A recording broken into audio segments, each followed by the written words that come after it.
Over the course of the last generation, the prestige game has become an important cornerstone on which the consoles rest.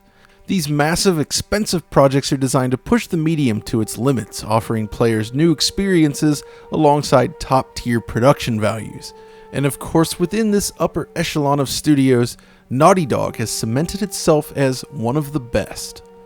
The Last of Us Part 2 then is the studio's latest creation, and perhaps its most stunning. Beneath this decaying facade lies a gorgeous, beautifully realized experience. It's a game that applies the multitude of lessons learned from prior releases, resulting in one of Naughty Dog's largest, most ambitious projects to date. But what does that really mean in the context of this game, and how does the underlying technology fit into this production? On today's video, as is tradition for releases of this magnitude, we'll be taking a guided tour through the ruined city of Seattle, exploring its nooks and crannies along the way. What makes The Last of Us 2 such an accomplishment, and are there any weaknesses to be aware of?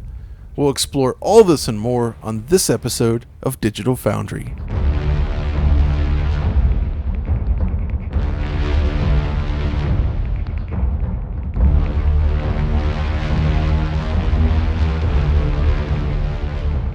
The Last of Us Part 2 is built using the latest tools and technology making up the Naughty Dog engine, as they call it. While the snowy prologue is somewhat limited in scope, once you reach Seattle, the game opens up in a big way. The Last of Us 2 features the largest environments in any Naughty Dog game to date, taking a page from the more open-ended design of Uncharted: The Lost Legacy and expanding upon it. Character and world rendering have been improved across the board, while significant changes have been made to the underlying mechanics, enabling a smoother, more enjoyable experience all around. On the more technical side then, as I noted in the last video, The Last of Us Part 2 runs at 1440p on PlayStation 4 Pro and 1080p on the base PS4. Everything in this video, however, has been captured from the PS4 Pro, and the video itself is uploaded at 4K. While it lacks the pixel-perfect precision of a native 4K image, Naughty Dog's world-class temporal anti-aliasing solution combined with the cinematic effects, film grain, and the like produce a very clean, filmic image. The target frame rate is also 30 frames per second, and again, as we established, it's mostly stable. But there is so much more to talk about. This is a large game, of course, so let's break things down into smaller chunks, beginning with the world.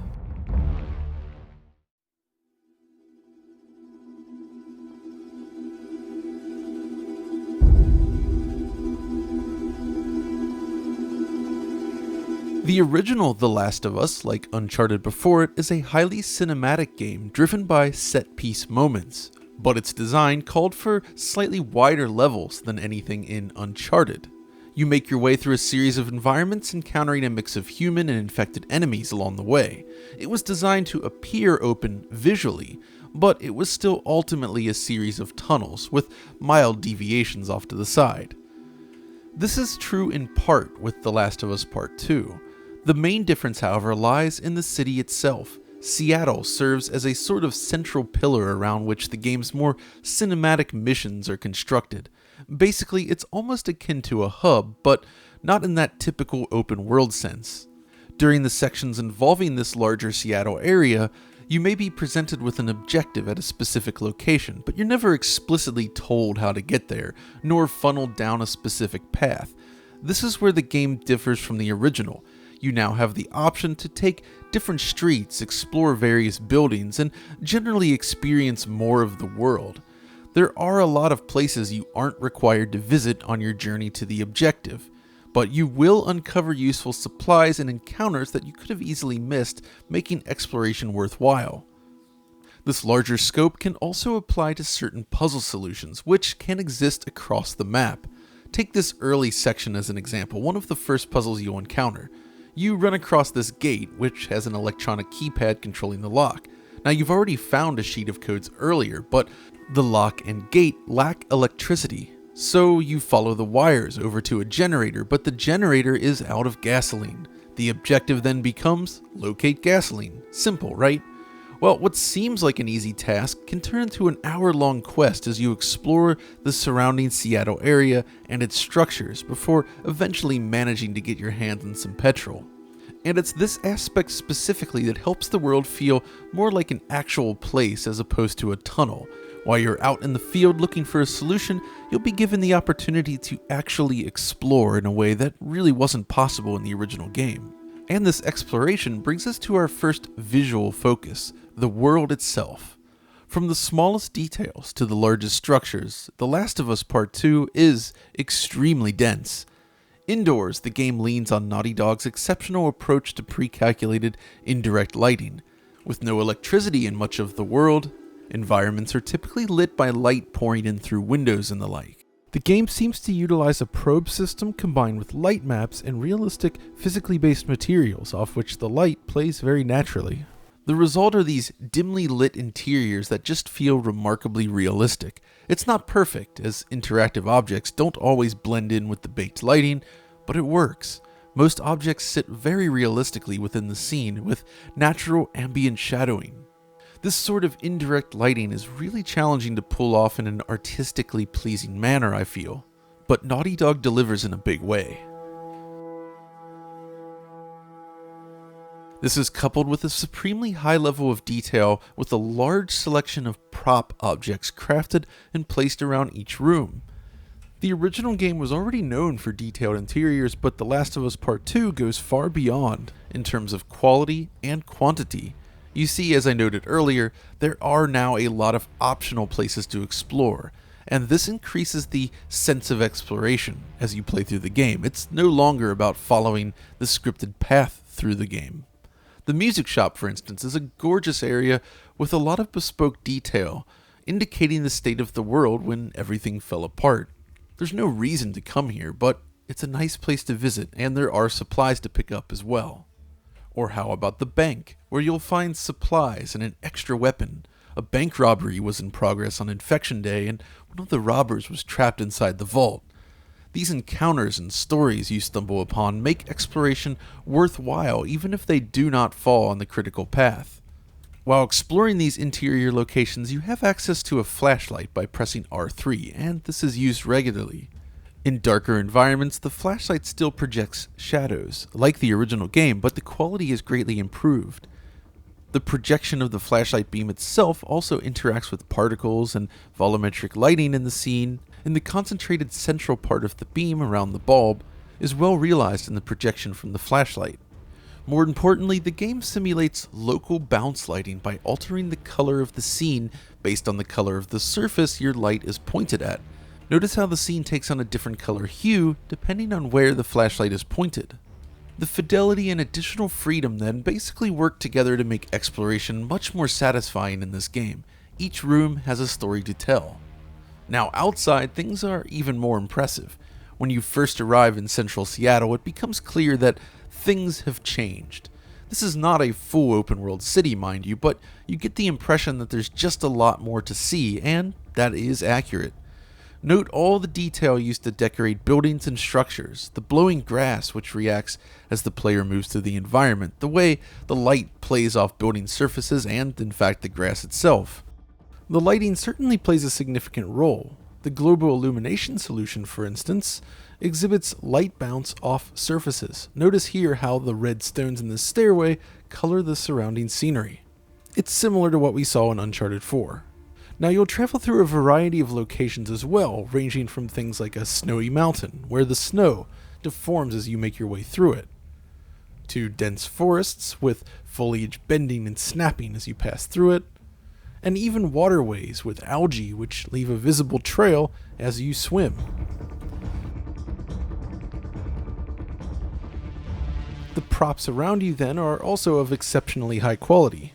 Vehicles strewn about the world, for instance, feature very realistic surface material that beautifully reflects light as a light drizzle washes across its surface. This sign here for the Capitol Inn, for some reason, takes on a rather eerily realistic appearance, I think. And then some surfaces even exhibit parallax occlusion maps, lending them additional detail where appropriate. There's just this exquisite attention to detail throughout the game. But really, it's just the tip of the iceberg. There is so much to see throughout. But what helps everything gel together so well stems from the quality of the interactions, how everything looks in motion.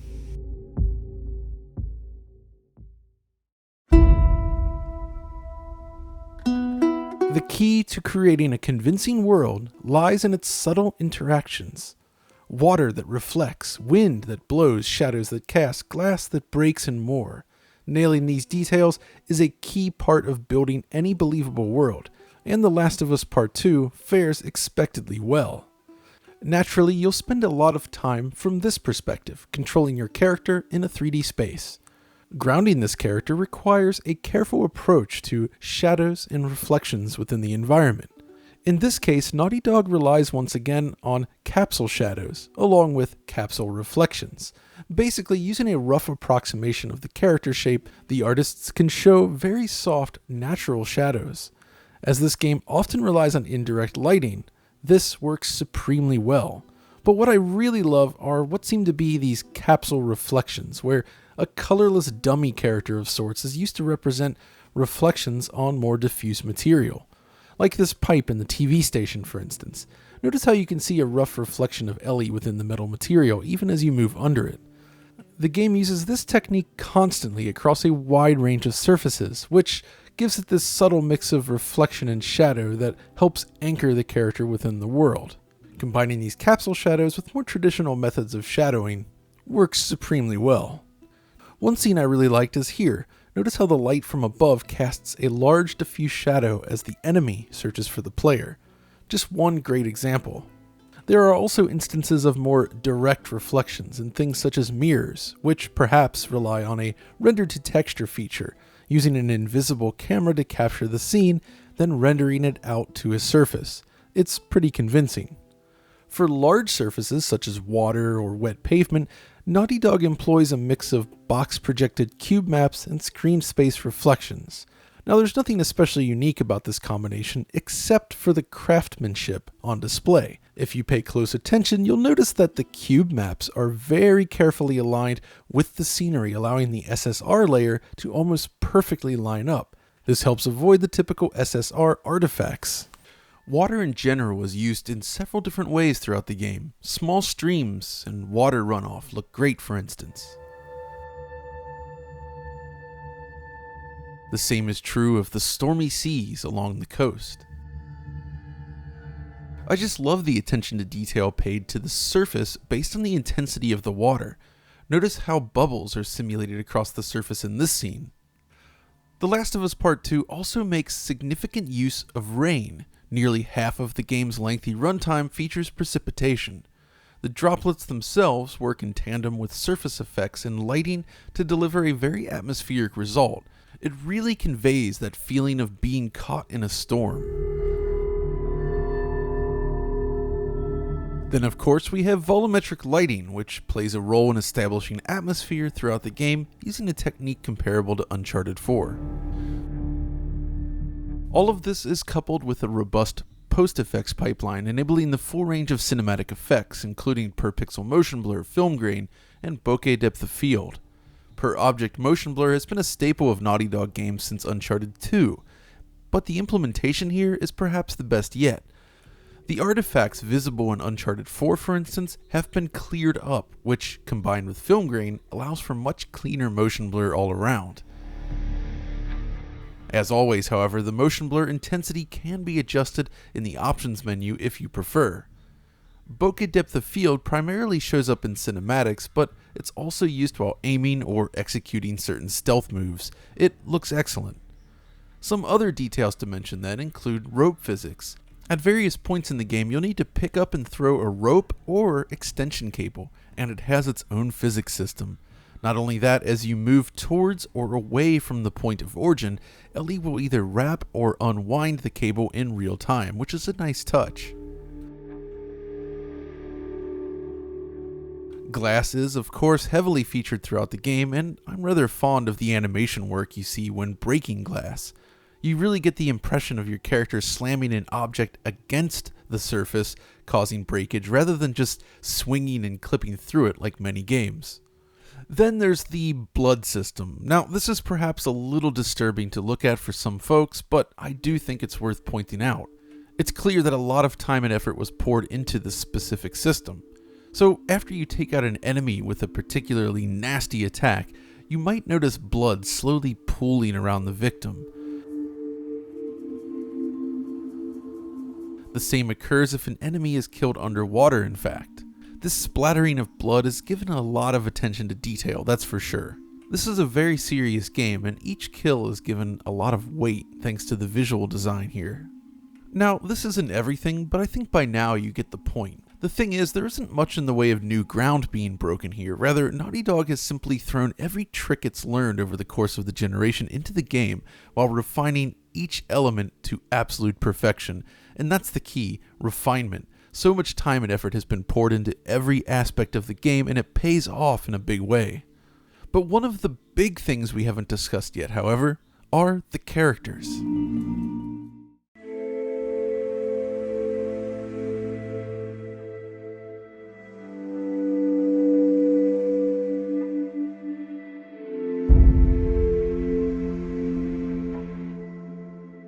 The Last of Us Part 2 is still very much a narrative-driven experience, and as such, the characters inhabiting the world play a huge role in its presentation. It starts, of course, with the cinematic sequences, which are predominantly real-time, like Uncharted 4 before it. As expected, the level of detail here is kind of absurd. Look closely at this tight shot, for instance. The subsurface scattering of light across the skin, the detail on the fingernails, and Ellie's eyes. It's really impressive. Moments later, we see the same attention to detail poured into the clothing. Honestly, the quality of the models, the animation, and the acting here is perhaps the best I've seen in an interactive game. After a while, it almost starts to feel as if you're watching real people act, as opposed to 3D models. The seamlessness of it is also worth mentioning. Again, it's nothing new, but the transition from cutscene to gameplay is just so effective here.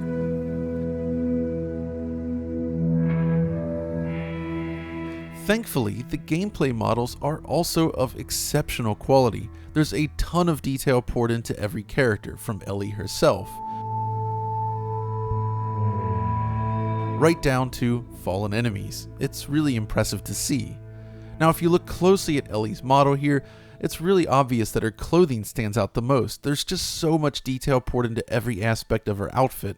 The materials and the reaction of light are flawless. It's very impressive. The infected, of course, also feature similar detail levels. But there's so much more to these characters than just the level of detail on display. What really separates The Last of Us Part 2 from most other productions is the animation quality. Naughty Dog is well known for its expert use of animation blending, but for this game, they're using motion matching, a technique designed to ease the combination of character movement with animation data. It's basically about capturing lots of animation data and then building a system to interpret that data in a way that is both responsive and realistic. What this means is that all the basic animations, including running, walking, turning, ducking, and more, all exhibit physically correct movement without compromising responsiveness. So in that sense, yes, The Last of Us Part 2 does feel more responsive than other recent Naughty Dog games. Moving through the world feels snappier all around. But it's the super fluid transitions between actions that sticks out the most. This was always a Naughty Dog staple, but it feels noticeably smoother than previous games. Just watch Ellie move as I engage in combat and traversal. Combat itself also feels better as a result, not just shooting your weapon, but the melee battles. They're a tremendous upgrade. Enemies flinch and bend as each hit lands. It's so much more visceral this time. And it's enhanced by what I feel is dramatically improved artificial intelligence, something the original game kinda struggled with. Basically, the reactions and behavior of both enemies and your companions now feel more natural and less distracting. It's rare that your companion will, for instance, run out in the middle of the battlefield when you're supposed to be in stealth. And enemies will stop and search for players in a more believable fashion. The combination of excellent animation with this improved pathfinding and searching really helps sell each encounter. That's not to say you can't still poke holes in the AI, but again, it's tuned more for fun gameplay as opposed to ultra realism, which really wouldn't be that much fun. I do enjoy how the larger battles can play out now, with enemies moving all around the battlefield while your companions actually get in some decent shots. The enemy can even circle around to get the drop on you. It just feels so much more dynamic. There's also a nice mix of enemy types this time. An entire group of human enemies, for instance, rely only on handmade weapons such as hammers, axes, and bows, using whistles to communicate. Encounters with them tend to be even more tense than the typical gun-toting humans. All of this ensures that The Last of Us Part 2 is just a better stealth experience all around. The improved AI, combined with the more flexible moveset, allows for a better experience all around. Going prone, hunting your prey through the grass, is a lot better than just hiding behind a wall watching enemy patterns. It's just a more active stealth game now. So, at this point, we've covered a lot of ground, but what about the big picture?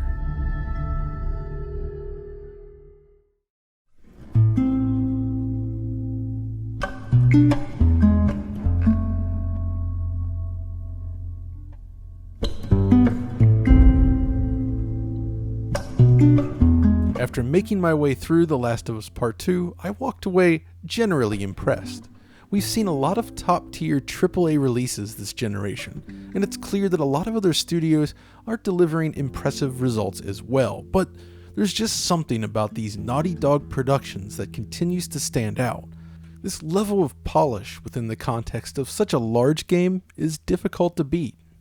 The mix of hyper-detailed environments with natural lighting and materials, alongside expressive, beautifully animated characters, never ceases to impress. It's just as high quality a production as you would have expected from the beginning, and most definitely Naughty Dog's most impressive game released to date. One thing I didn't mention though is the audio. The Last of Us Part 2 delivers an exceptional soundscape with full 7.1 audio support and a huge dynamic range if you select the option. It's especially immersive in areas where it's rainy. The sound of droplets playing off objects around you adds a lot. It's just a shame that the PS4 does not support something like Dolby Atmos. But thankfully PS5 offers some interesting audio options that should really enhance games like this in the future. If I had to level any complaints at the game, however, it would be that perhaps it doesn't quite match the 2018 demo shown at E3 of that year. It's close, but the animation work and shading isn't 100% on par, but I'll be covering that comparison in my next video, so keep an eye out. The overall takeaway though, aside from the stellar presentation, is that this is an excellent sequel that greatly improves upon the core gameplay mechanics and level design in the original game. The world is much more open without being an open world game. There's so much more to see, but everything is placed in such a way that it contributes to the central gameplay mechanics. It also leans more heavily on human-to-human encounters as opposed to infected, though sometimes all of them can get involved in a single battle. Now it's true, the story may not appeal to everyone, though I did enjoy it, but there's no question that this is a superior gameplay experience. So it's a perfect fusion of tight stealth action gameplay and top-tier visuals. It's also a perfect way to send off the PlayStation 4 before the arrival of PS5, though of course we can't forget Ghosts of Tsushima next month. So that's my take on The Last of Us Part 2, and I hope you enjoyed it. If you did, as always, be sure to like and subscribe, ring the notification bell for instant updates from Digital Foundry, and of course, come find us over on Twitter. And until next time, this is John, signing off.